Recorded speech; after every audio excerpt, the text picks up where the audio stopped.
In the distance, I could hear a still, quiet voice speaking to me, just speaking to me, telling me things. These were teaching me and explaining many profound mysteries and deep truths about God and eternity. They're explaining and answering a lot of the questions why we have in life. So after you die, you might go through this experience where God starts answering the whys of your life. Why did this happen to you? Why is there evil in the world? All these great mysteries that boggle people's minds are being answered as you're going through this.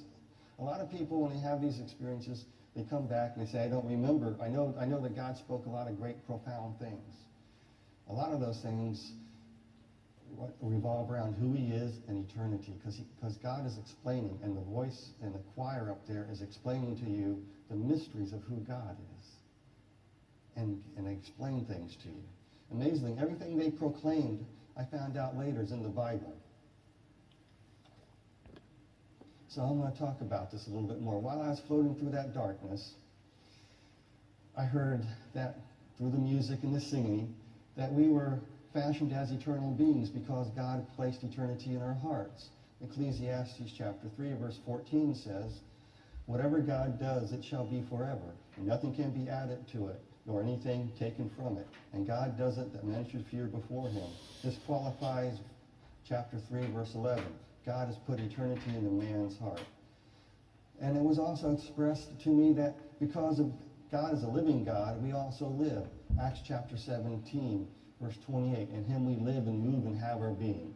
Like I said, I really didn't know the Bible at that time, so every time I start reading the Bible, I keep finding these nuggets of truth in there. Even after 28 years, I keep finding them.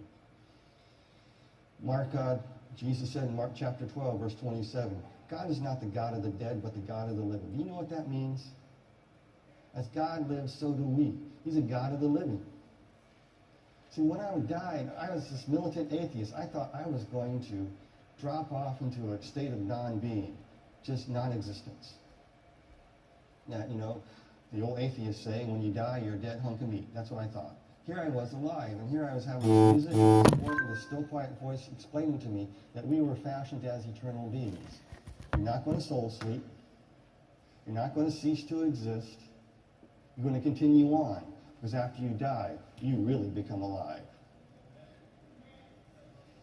I learned also through the singing and through the music that was being, the praises that were singing, they were actually teaching you things about God. They were teaching that God's gifts are irrevocable.